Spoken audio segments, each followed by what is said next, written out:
Hello दोस्तों, बहुत बहुत स्वागत अभिनंदन एक बार फिर से RDX GS गुरु में। दोस्तों, बहुप्रतीक्षित मैगजीन आई दृष्टि, घटना चक्र आई दृष्टि आ गई मार्केट में। हम भी ले आए हैं और आज वही शुरू करने जा रहे हैं। ठीक है, आप लोग बस चैनल को सब्सक्राइब कर लीजिए, नए हैं पहली बार देखें सब्सक्राइब कर लीजिए, लोगों को बताइए, शेयर वेयर करते रहिए। और पूरी घटना चक्र अभी कौन सी एग्ज़ाम आ रहा है भाई? UPPCS प्री कब है? 14 मई, 14 मई को आ रहा है। उसमें 30 से 35 क्वेश्चन इस मैगजीन से आएंगे। आप लोग तैयार हो जाओ, मैं बता रहा हूँ 100 प्लस क्वेश्चन आपको मैं तैयार करवा के दे रहा हूँ आपके इसी चैनल से इतने छोटे समय में। ठीक है, इसको पढ़ के आपको 100 प्लस क्वेश्चन दिखा दूंगा मैं टोटल मिला के क्या क्या कराया है जो मैंने ना। 35 क्वेश्चन यहाँ से हो जाएगा और भूगोल करा दिए मैंने दोनों, इतिहास करा दी मीडिएवल और मॉडर्न, उसके बाद पॉलिटी करा दी है और यूपी स्पेशल करा दिए। लगभग 100 के क्वेश्चन बन गए हैं इसमें, है ना। और ये करंट पढ़ा के 35 क्वेश्चन करंट हो जाएगा तो 100 बन जाएंगे। आप लोग 90 तो चाहिए, 88-90 पे करंट कट ऑफ लग जाता है।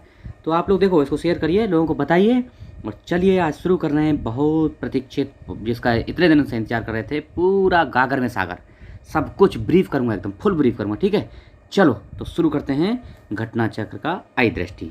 तो देखो, सबसे पहला न्यूज़ है हमारी कि आम आदमी पार्टी को राष्ट्रीय दल का दर्जा। देखो, मैंने ये जो कलर कर रखा है ना, इसलिए किया है कि आप लोगों को सीधा हिट हो जाए वहाँ, है ना। जहाँ मुझे ले जाना है वहाँ हिट करूँ। फालतू की चीज़ें तो बहुत है भाई, 216 पेज हैं, फालतू की चीज़ें बहुत ज़्यादा हैं इसमें। ज़्यादा से ज़्यादा हमारे काम के हैं 70-80 पेज, मतलब पूरा समेटे 70-80 पेज में काम हो जाएगा। तो इनको मैं कैसे उसको आपको सागर में से गागर को कैसे मोतियों को निकालूंगा मैं आपको दिखाता हूँ अभी। और आप देखना भाई, मैंने UPSC से लेकर PCS से लेकर लोअर PCS तक सब एग्ज़ाम दे रखे हैं, सब पास किए हैं। जॉब कर रहा हूँ, मुझे पता है किसका ट्रेंड कैसा है। SSC के एग्ज़ाम मैंने पास कर रखे हैं, तो किस में ट्रेंड कैसा है मैं जानता हूँ। आपको उसी हिसाब से पढ़ाऊँगा। आप एक लेक्चर देख दीजिए, एक लेक्चर लीजिए बस, और उसके बाद में बताना मुझे कि हाँ मेरा पढ़ाने का तरीका और सटीक है कि नहीं, टू दी पॉइंट है कि नहीं और सटीक है कि नहीं। ठीक है, चलो बहुत ज़्यादा ब्रीफ हो गया, चलो शुरू करते हैं।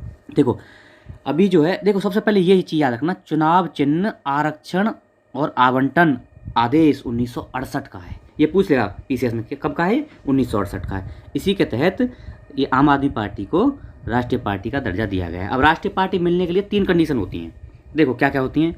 सबसे पहले लोकसभा या विधानसभा में किन्हीं 4 राज्यों में से किसी 4 राज्यों में वैध मतों का 6% मत मिल जाए, है ना। और साथ में न्यूनतम 4 सीटें मिल जाएं। देखो 4 सीट और 6% मत कहाँ, 4 राज्यों में होना चाहिए। एक तो कंडीशन ये हो गई। दूसरी कंडीशन क्या है, लोकसभा के पिछले जो आम चुनाव हुए हैं उनमें 2% सीटें और ये 3 राज्यों से आनी चाहिए। 2% जो सीटें हैं ना, ये 3 राज्यों से आनी चाहिए। एक ये कंडीशन है। दूसरी तीसरी कंडीशन क्या है, 4 या अधिक राज्यों में राष्ट्रीय स्तर की पार्टी हो जानी चाहिए। तीसरी कंडीशन ये है। अब तीनों में से कोई भी कंडीशन हो जाएगी पूरी तो वो राष्ट्रीय पार्टी बन जाएगी। तो आम आदमी पार्टी ने तीसरे नंबर वाली जो है ना कंडीशन, ये पूरी की है। ठीक है जी। इसमें और क्या देखना है, अखिल भारतीय तृणमूल का। अब देखो, अब टोटल जो है 6 राष्ट्रीय पार्टी रह गई। पहले कितनी थी हमारे पास, 9 थी, जिनमें से 3 को बाहर, 8 थी, एक जोड़ी उसमें आम आदमी पार्टी, और अब 3 को बाहर कर दिया तो अब रह गई हमारे पास 6। कौन सी, देखो अब समझ लेते हैं। अखिल भारतीय तृणमूल कांग्रेस और भारतीय कम्युनिस्ट पार्टी CPI और NCP है, नेशनलिस्ट कांग्रेस पार्टी यानी राष्ट्रवादी कांग्रेस पार्टी, इन तीनों से राष्ट्रीय पार्टी का दर्जा छीन लिया गया, हटा दिया है। और तो ये तीनों हट गई तो 8 से 5 रह गई और राष्ट्रीय पार्टी दे दिया किसको, आम आदमी पार्टी को दर्जा दे दिया, तो अब हो गई हैं 6, टोटल 6 हो गई हैं। ठीक है जी। इसके अतिरिक्त गुजरात विधानसभा में 82 सीटों में, देखो एक ये ध्यान रख लो, गुजरात विधानसभा में कितनी सीटें हैं, 82 सीटें टोटल, याद रखना, ये मिलाने को आ सकता है। और उसमें से 5 सीटें आम आदमी पार्टी को मिली हैं। तो ये हमारा राष्ट्रीय पार्टी बन गई है, ये मतलब राज्य पार्टी बन गई है वहाँ। और पहले से पंजाब, गोवा और दिल्ली में तो ये राज्य पार्टी थी ही इन तीनों में।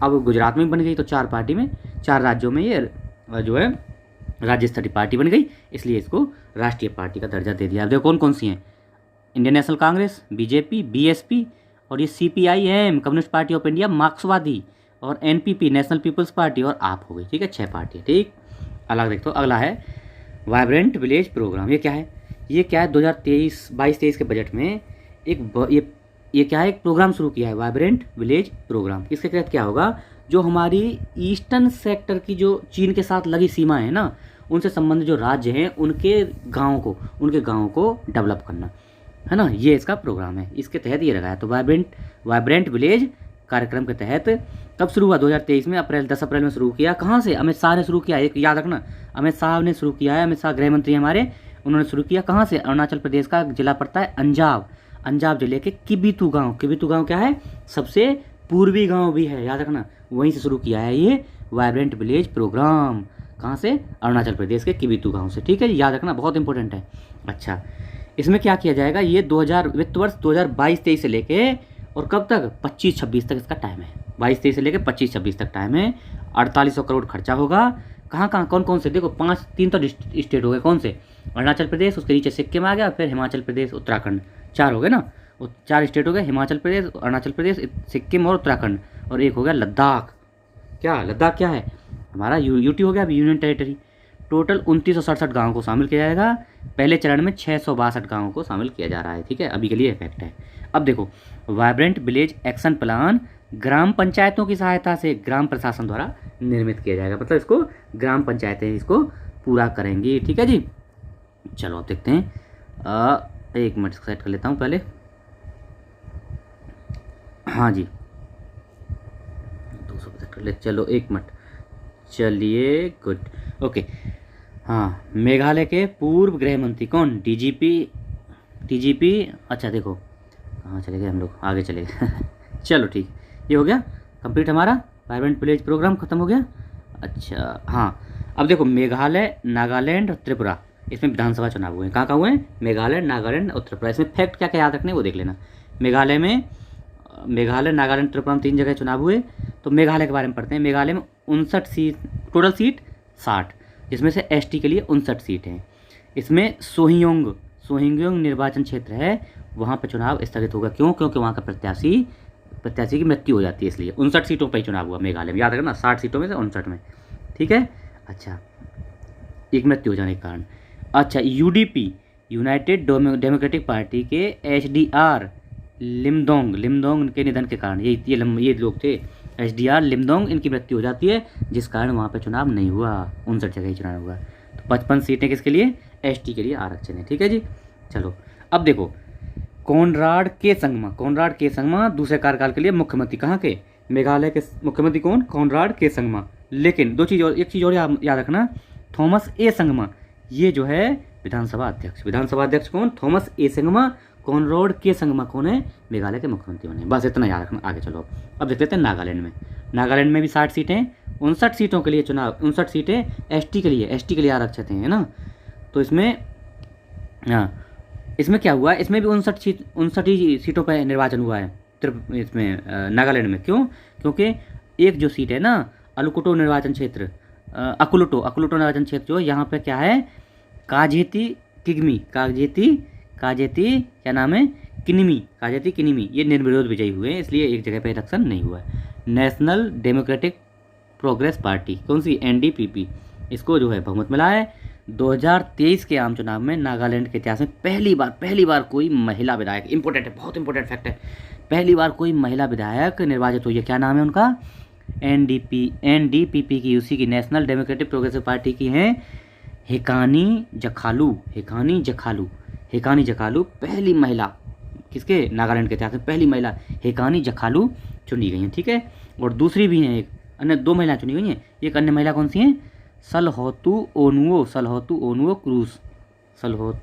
क्रूस, ये भी पहली बार 2 महिलाएं चुनी गई हैं। पहली बार नागालैंड में पहली महिला चुनी गई हैं, दोनों, है ना। कौन है? हेकानी जखालू, और दूसरी हैं सलहोतु मोनुओ क्रूस। ठीक, याद रखना। अच्छा, निर्वाचन क्षेत्र में विधायक निर्वाचित हो गए दोनों। नेफ्यूरियो जो है, ये अभी कौन बने? मुख्यमंत्री। नेफ्यूरियो मुख्यमंत्री बने यहाँ के। सेरिंगेन लोंगकुमेर, ये विधानसभा अध्यक्ष बने। कहाँ के? नागालैंड के। ये खत्म हो गया। अब देखेंगे कौन रह गया? अब त्रिपुरा रह गया। त्रिपुरा के बारे में देखते हैं। तो त्रिपुरा में भी भैया कितनी सीटें हैं? 60 सीटें। त्रिपुरा विधानसभा में कुल 60 सीटें हैं, और जिसमें 10 सीटें किसके लिए? अनुसूचित जाति एससी के लिए, 20 सीटें जनजाति एसटी के लिए। ठीक, इतना ज़्यादा इंपॉर्टेंट नहीं है, लेकिन ये देखो, मणिक साहा दूसरे कार्यकाल के लिए त्रिपुरा के मुख्यमंत्री में मणिक साहा, और विश्वबंधु सेन कौन है? त्रिपुरा के विधानसभा अध्यक्ष विश्वबंधु सेन। चलो अगला देखते हैं। इंडिया जस्टिस रिपोर्ट 2022 आई है। इसमें क्या है? जो राज्य है ना, प्रत्येक राज्य में न्याय तक पहुंच के मामले में कौन सा राज्य टॉप पे है, इसके लिए ये रिपोर्ट जारी की है। इसमें 4 स्तंभ हैं कुल। कौन कौन से? पुलिस, जेल प्रणाली, पुलिस, जेल प्रणाली, न्यायपालिका और कानूनी सहायता, इन 4 स्तंभों पे ये रिपोर्ट जारी की जाती है। तो अब इसमें देखो कौन क्या श्रेणी में आया देख लेते हैं। अच्छा, इसमें 2 श्रेणियाँ दी गई हैं। 2 श्रेणियाँ कौन कौन सी? बड़े एवं मध्यम आकार के राज्य और छोटे आकार के राज्य। अब देखो इसमें बहुत ज़रूरी है, इंपॉर्टेंट किस लिए बताऊंगा अभी मैं। इसमें जो है कर्नाटक, बड़े राज्यों में कर्नाटक सबसे टॉप पे है, कर्नाटक, और वहीं बड़े राज्यों में सबसे नीचे उत्तर प्रदेश 18वें नंबर पे। इसलिए ज़रूरी है, उत्तर प्रदेश की स्थिति सबसे नीचे है भैया, बहुत स्थिति खराब है। छोटे राज्यों में सिक्किम टॉप पे है और छोटे राज्यों में गोवा सबसे नीचे है। ठीक है जी। अच्छा देखो अब यहाँ देख लेते हैं, कर्नाटक टॉप पे होगा, दूसरे नंबर पर तमिलनाडु, तीसरे पर तेलंगाना। केवल 2 तो याद रख लो, कर्नाटक, दूसरे नंबर तमिलनाडु, तेलंगाना को रख लो। अब देखो सबसे खराब स्थिति उत्तर प्रदेश की, दूसरे नंबर पर, दूसरी खराब में बंगाल, फिर बिहार। बिहार भी हमसे ऊपर है काफ़ी, ठीक है, जस्टिस रिपोर्ट में, इसलिए ज़रूरी है भैया, सबसे नीचे हैं हम लोग। अच्छा अब देखते हैं अगला है एमबी गंगा विलास, विश्व का सबसे लंबा नदी क्रूज भैया। राष्ट्रीय जलमार्ग संख्या, देखो ये ध्यान रखना, ये पूछ लेगा राष्ट्रीय जलमार्ग अधिनियम कब आया था? 2016 में आया था, ये रखना। नेशनल वाटरवेज एक्ट 2016, ये 2016 का अधिनियम है। इसके तहत 111 जलमार्ग विकसित किए जा रहे हैं, जिसमें 5 तो वर्तमान के और 106 नए विकसित किए जाएंगे। ये इसका टारगेट है। ठीक, अब देखो एमबी गंगा विलास, ये क्या है? एमबी गंगा विलास जो वाराणसी से और कहाँ, डिब्रूगढ़, असम तक चलाया गया है। इसको जो है ये विश्व का सबसे लंबा नदी क्रूज है भैया, असम के डिब्रूगढ़ तक जाएगा, है ना। और ये कहाँ पे? डिब्रूगढ़ में भी डिस्ट्रिक्ट है डिब्रूगढ़, तो क्या है उसमें, जगह कौन सी? बोगीबील। वाराणसी यूपी शुरू होके असम के डिब्रूगढ़ डिस्ट्रिक्ट में बोगीबील जगह पे ये संपूर्ण होगा, ठीक है, खत्म होगा। 3200 किलोमीटर की यात्रा है भैया। इसमें भारत के साथ साथ बांग्लादेश की भी कुछ हिस्सा, बांग्लादेश में होके भी निकलेगा। राष्ट्रीय जलमार्ग संख्या 1 कहाँ है? ये हल्दिया से प्रयागराज, और नेशनल वाटरवेज 2 धुबरी से सदिया, इससे होकर ये गुजरेगा, दोनों से। नेशनल NW1 नेशनल वाटरवे 1 और 2 से, नेशनल वाटरवे 2 दोनों से होकर गुजरेगा, ठीक है। अच्छा, इंडो बांग्ला प्रोटोकॉल वार्ता के तहत होकर भी ये गुजर रहा है, ठीक है। चलो इतना ज़्यादा इंपॉर्टेंट नहीं है ये।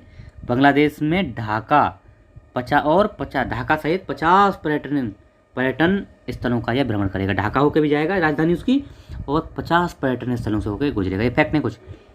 पहली यात्रा में स्विट्जरलैंड के 32 पर्यटक इसमें शामिल हुए हैं। 32 पर्यटक पहली यात्रा में इसमें बैठे हैं। और यह संचालन किसने किया है? यह एक निजी संचालन कंपनी है। कौन? मेसर्स अंतारा रिवर क्रूज, इसके द्वारा इसका संचालन किया जा रहा है, ठीक है जी। अब देखो टेंट सिटी के बारे में थोड़ा देख लेते हैं। इसी के अंतर्गत है वाराणसी में एक टेंट सिटी का उद्घाटन भी मोदी जी ने उसी टाइम पे किया है, और हल्दिया में मल्टी मॉडल टर्मिनल का उद्घाटन किसके लिए? बंगाल में मल्टी मॉडल टर्मिनल का भी उद्घाटन उसी टाइम पे किया है। तो ये हो गया उसका कंप्लीट। अब देखते हैं केरल उच्च न्यायालय के बारे में कुछ महत्वपूर्ण फैक्ट। क्षेत्रीय भाषा में निर्णय देने वाला पहला उच्च न्यायालय। क्षेत्रीय भाषा में कौन सी भाषा केरल की? मलयालम। 22 भाषाएं, तो मलयालम देखो 22वीं भाषा मलयालम ही बनी थी, तो 22 भाषा मलयालम ऐसे नहीं है, वो 4 भाषाएं BDMS है, बोडो, डोगरी, मैथिली, संताली, वो अलग है ऐसे। तो मलयालम में अभी इसने 2 निर्णय जारी किए हैं। पहला हाईकोर्ट बन गया है जिसने लोकल भाषा में अपने जजमेंट जारी किए हैं। तो मुख्य न्यायाधीश, अब पूछ सकता है केरल हाईकोर्ट के मुख्य न्यायाधीश कौन है? अपने भारत के मुख्य न्यायाधीश DY चंद्रचूड़ हैं। उन्होंने एक एक फैसला बनाया था, मतलब उन्होंने एक सुझाव दिया था कि आर्टिफिशियल इंटेलिजेंस और प्राकृतिक भाषा प्रसंस्करण, इसका प्रयोग करके, प्रौद्योगिकी का प्रयोग करके हम जो है लोकल भाषा में भी अपने जजमेंट को देना चाहिए।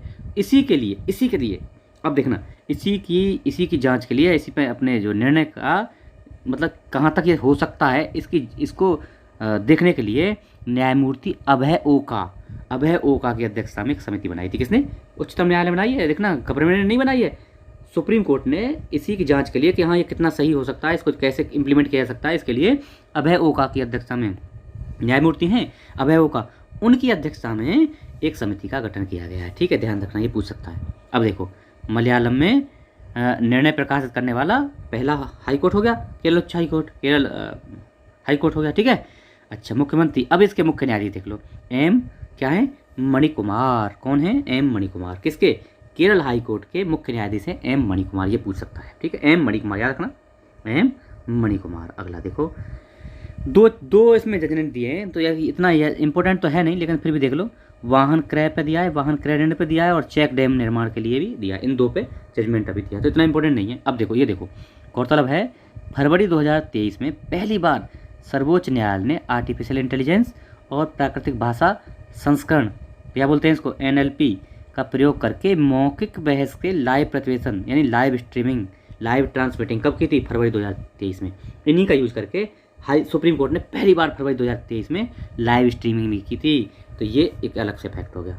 अब देखते हैं निर्वाचन आयुक्त की नियुक्ति पर उच्चतम न्यायालय का भैया फैसला आ गया, एक निर्णय आया। क्या आया है, पहले क्या होता था, अनुच्छेद 324(2) के तहत प्रधानमंत्री ने किसी का नाम रिकमेंड किया और जो है अपने राष्ट्रपति उनका नाम कर देते, राष्ट्रपति द्वारा अनुमोदित करने के बाद वो जो है नियुक्त हो जाते थे।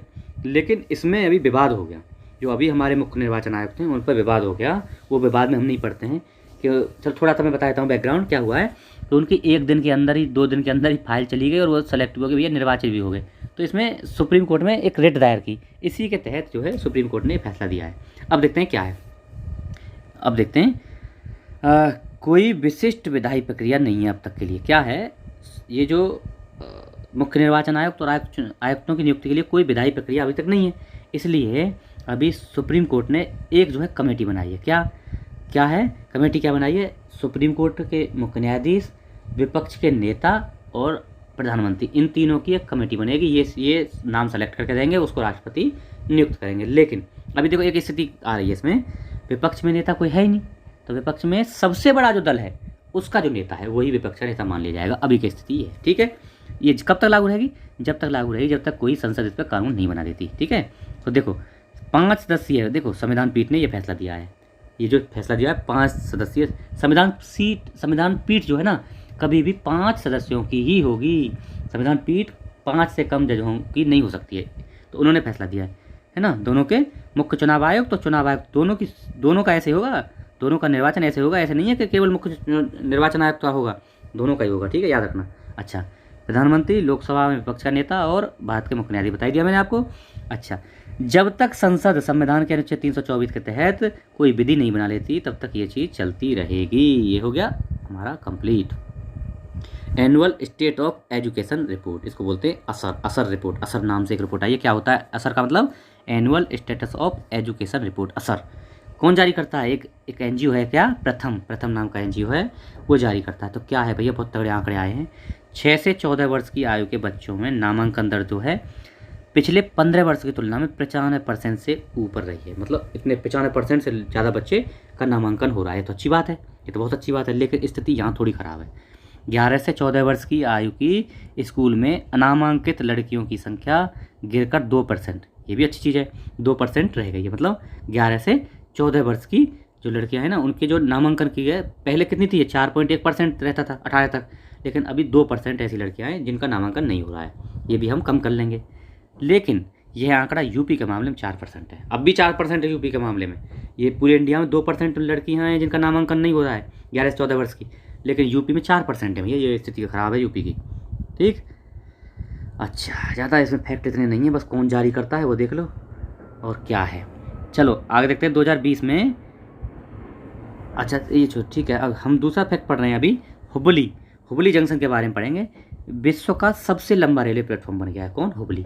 पहले कौन था, गोरखपुर था। विश्व का, तो इसका नाम क्या है, SSS हुबली, श्री सिद्धारूढ़ा स्वामी जी हुबली जंक्शन, है ना। ये विश्व का सबसे लंबा प्लेटफॉर्म बन गया है, ठीक है।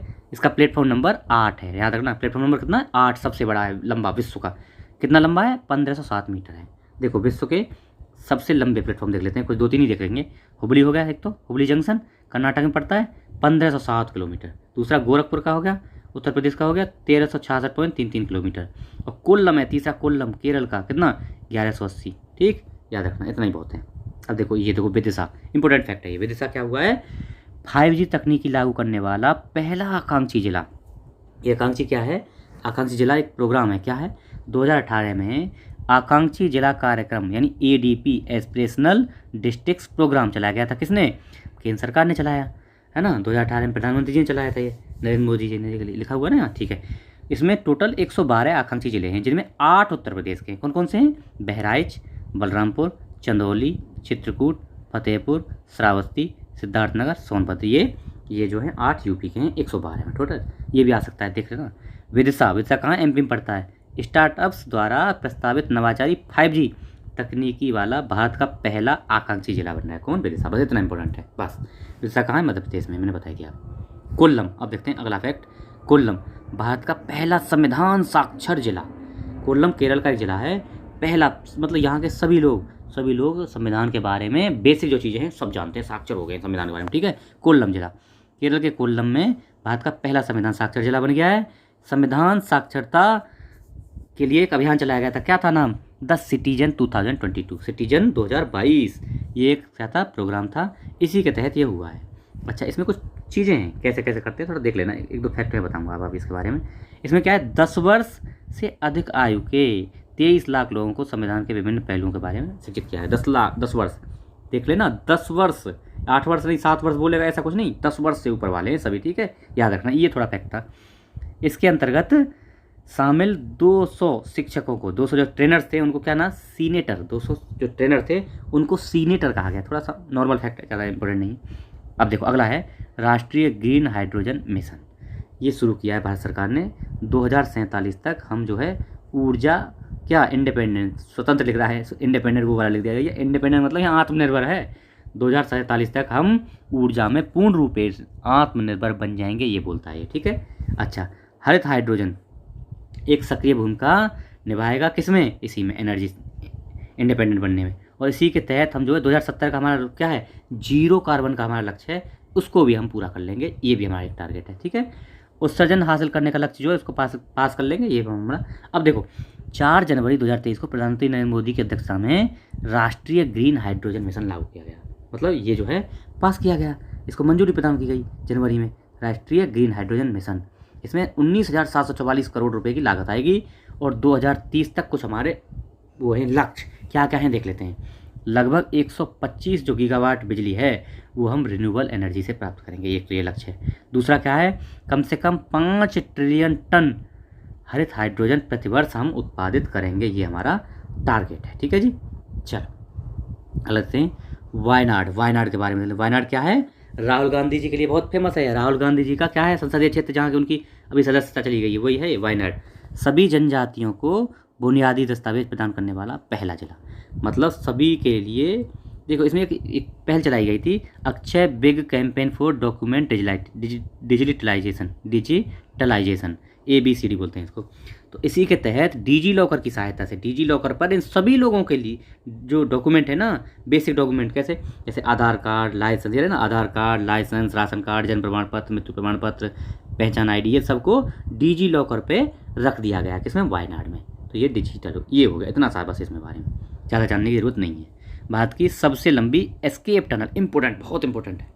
क्या है भैया? एस्केप टनल का मतलब बताऊंगा क्या होता है। उधमपुर से बारामूला 272 किलोमीटर लंबे रेल लाइन निर्माण की योजना तैयार की गई है। इसमें रेलवे लाइन कश्मीर घाटी, ये जो रेलवे लाइन है कश्मीर घाटी को शेष भारत से जोड़ेगी। और देखो वर्ष 2002 में इस परियोजना को राष्ट्रीय परियोजना, नेशनल प्रोजेक्ट घोषित किया गया। किसको? इसी परियोजना को, है ना, उधमपुर बारामूला परियोजना को 2002 में राष्ट्रीय परियोजना घोषित कर दिया गया। अब ये 4 खंडों में पूरी होगी, 272 किलोमीटर वाली जो है ये 4 खंडों में पूरी होगी। पहले खंड में उधमपुर से कटरा, दूसरे में कटरा से बनिहाल, और तीसरे में बनिहाल से काजीगुंड, और चौथे में काजीगुंड से बारामूला। उधमपुर से बारामूला 4 उसमें फेजेज में ये कंप्लीट होगी, 4 चरण में कंप्लीट होगी, ठीक है जी। अगला देखते हैं। अच्छा, इसमें कुल 38 सुरंगें हैं, है ना, और 119 किलोमीटर की लंबाई का 38 सुरंगें, ठीक है, वो तो बताई थी मैंने। इसमें सबसे लंबी सुरंग कौन सी है? T49। कितनी लंबाई है? 1275 किलोमीटर। सुरंग कटरा से बनिहाल खंड पर स्थित है, कौन सी? T49। अच्छा, रामबन जिला जम्मू कश्मीर में स्थित T49 देश की सबसे लंबी परिवहन सुरंग भी है ना। T49 देश की सबसे लंबी परिवहन सुरंग भी है ना। तो अभी बता दिया मैंने, T49 एक ट्विन ट्यूब सुरंग, ट्विन ट्यूब सुरंग यानी ट्विन ट्यूब टनल है। ट्विन ट्यूब का मतलब क्या होता है? मतलब 2 हैं इसमें ट्यूब, ट्विन मतलब 2, और ट्यूब जैसी संरचना, ठीक है, ये 2 हैं। एस्केप सुरंग, देखो एस्केप सुरंग है, ये पहली एस्केप सुरंग है। एस्केप सुरंग का मतलब क्या होता है? मतलब एक तो हो गई यूज के लिए हमारी, और दूसरी हो गई एस्केप, मतलब कि मान लो कोई इमरजेंसी आ गई, कोई कंटीजेंसी आ गई, उस टाइम पे हम उसके तहत जो है लोगों को वहाँ से एस्केप कर सकें, बचा सकें, इसको बोलते हैं एस्केप सुरंग, ठीक है जी। एस्केप टनल की लंबाई, जो ये एस्केप टनल है इसकी लंबाई, देखो उसकी T49 की लंबाई 12 पॉइंट कुछ बताई, इसकी थोड़ी एस्केप सुरंग की थोड़ी सी ज़्यादा है। देखो इसमें कितनी है, ये थोड़ा सा T49 कितनी बताई थी मैंने, 12.75। इसकी कितनी है एस्केप सुरंग की, एस्केप सुरंग की लंबाई थोड़ी सी ज़्यादा है, 12.895 है, ठीक है। भारत की सबसे लंबी एस्केप टनल भी है। अब दोनों चीज़ हो गई, एस्केप टनल भी अपने आप में सबसे लंबी है भारत की, और T49 भी परिवहन वाली सबसे लंबी है, ठीक है। चलो, ये घोड़े का जो नाल होती है ना, किसके ऐसे इस तरह से चाप के आकार की, इस तरह का इसका आकार है, ठीक। चलो, कटरा बनिहाल खंड पर सुंबर और खारी स्टेशनों के मध्य स्थित है, सुंबर और खारी स्टेशनों के मध्य स्थित है सुरंग का निर्माण न्यू ऑस्ट्रियन टनलिंग मेथड से किया जा रहा है, ठीक है जी। चलो, अब देखते हैं तमिलनाडु स्वयं का जलवायु परिवर्तन मिशन शुरू करने वाला पहला राज्य बन गया है। 500 करोड़ की लागत है, लागू करने के उद्देश्य से इसने क्या किया, तमिलनाडु ग्रीन क्लाइमेट कंपनी की स्थापना की है इसको लागू करने के लिए, ठीक है जी। अच्छा, इसमें स्मरणीय तथ्य देख लेते हैं। भारत सरकार ने जलवायु परिवर्तन मिशन पर राष्ट्रीय कार्य योजना शुरू की, कब, 2008 में। इसके 8 मिशन हैं, इनको याद रखना। कौन, राष्ट्रीय सौर मिशन, उन्नत ऊर्जा दक्षता के लिए राष्ट्रीय मिशन, सतत पर्यावास पर राष्ट्रीय मिशन, राष्ट्रीय जल मिशन, हिमालयी परिस्थिति तंत्र को बनाए रखने के लिए राष्ट्रीय मिशन, हिमालयी परितंत्र के लिए, ठीक है, और एक हरित भारत के लिए राष्ट्रीय मिशन, सतत कृषि के लिए राष्ट्रीय मिशन, जलवायु परिवर्तन के लिए सामरिक ज्ञान पर राष्ट्रीय मिशन। ये 8 जो है टोटल मिशन है, ठीक है जी। अगला इतना होगा कंप्लीट, तमिलनाडु हो गया पहला अपना हरित मिशन लाने वाला, ठीक है। अब देखो धर्मदम क्या है, ये धर्मदम भारत का पहला पूर्ण पुस्तकालय वाला निर्वाचन क्षेत्र। कहाँ पे है, केरल के कुल्लू डिस्ट्रिक्ट में धर्मदम विधानसभा ऐसा पहला निर्वाचन क्षेत्र वाला जगह हो गई है जो उसमें 100 सभी जगह पे 100% क्या है, पुस्तकालय हैं, ठीक। अब देखो, केरल का धर्मदम पहला पूर्ण पुस्तकालय निर्वाचन क्षेत्र हो गया, फर्स्ट टोटल लिटरेसी कंस्टिट्यूएंसी हो गई है, ठीक है जी।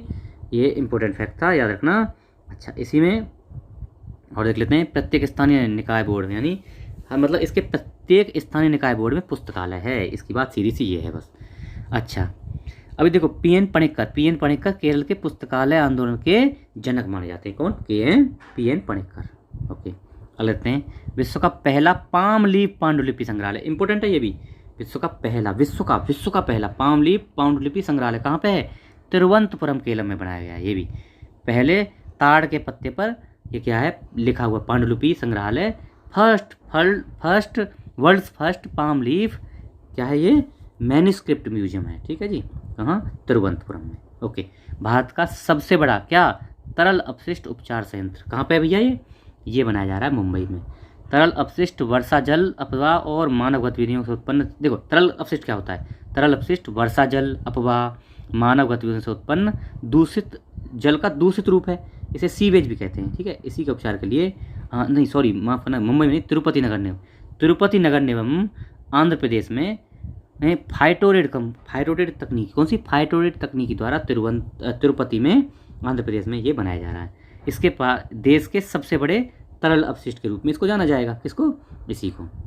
अच्छा, इस तरल अपशिष्ट उपचार संयंत्र को तिरुपति स्थित कौन सी, विनायक सागर झील। अब देखो क्या क्वेश्चन पूछ सकता है, विनायक सागर झील कहाँ पे है, ये पूछ सकता है। विनायक सागर झील कहाँ है, ये हो गई तिरुपति में, है ना, आंध्र प्रदेश में। तो इसके जल का ही क्या है, रिसाइकल किया जाएगा, पुनः उपयोग किया जाएगा, ठीक है जी। चलो, स्वच्छ आंध्र मिशन के तहत इसको लागू किया जा रहा है।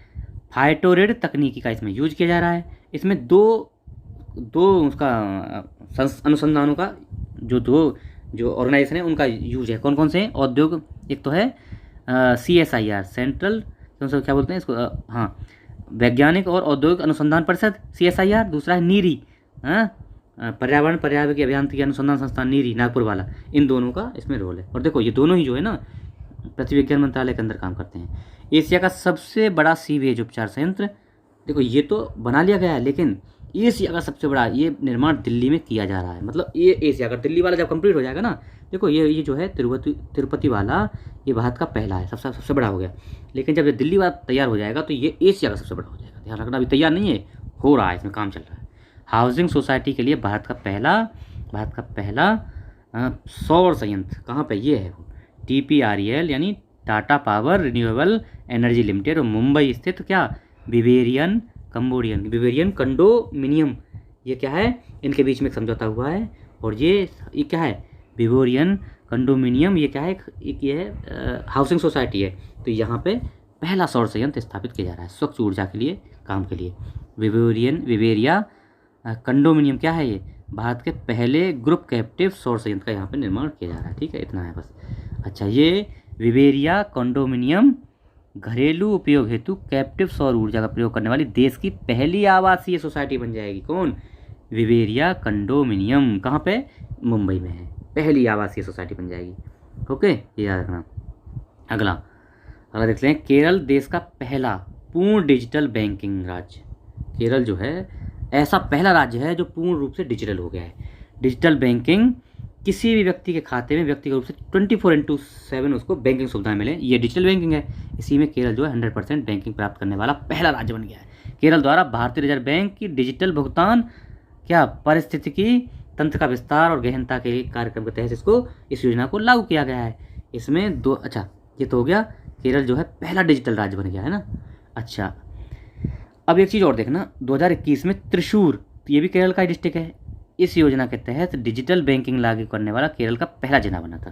केरल का पहला जिला बना था त्रिशूर, और अब बन गया केरल पहला राज्य। स्मार्ट कार्यक्रम, ये क्या है? स्मार्ट की फुल फॉर्म समझ लो पहले। Scope for mainstreaming Ayurveda research in teaching professional, तो ये है स्मार्ट की फुल फॉर्म। ठीक है जी। इसमें क्या किया जाएगा? 2023 को देश के आयुर्वेद क्षेत्र में अनुसंधान और विकास को बढ़ावा देने के लिए स्मार्ट कार्यक्रम आरंभ किया गया है। स्मार्ट कार्यक्रम का मतलब देश में आयुर्वेद के क्षेत्र में अनुसंधान और विकास को बढ़ावा देने के लिए स्मार्ट शुरू किया गया है, स्मार्ट कार्यक्रम शुरू किया गया है। ठीक है जी। ये किसने?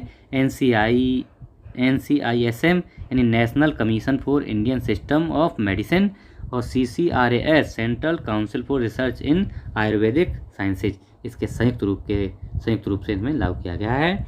अच्छा, अब देख लो, ये NCISM और CSRAS दोनों ही आयुष मंत्रालय के अधीन काम करते हैं। ठीक है जी। चलो, तो ये हमारा आज का लेक्चर हो गया कंप्लीट। आप लोग शेयर करो, इसको बताओ, लोगों को शेयर करो, बताओ। और अगर पहली बार चैनल पे हैं, आप पहली बार देख रहे हैं, तो इसको पक्का सब्सक्राइब कर लीजिए, और भैया लाइक वाइक करते रहिए। ठीक है, कमेंट बॉक्स में बताना कैसी लगी वीडियो, अच्छी लगी है, क्या और सुधार कर सकता हूँ, स्पीड ज़्यादा तो नहीं है, कम तो नहीं है, वो सब बताना है ना। ठीक है, PDF चाहिए तो भी कमेंट बॉक्स में बताना। ठीक है, okay, thank you so much.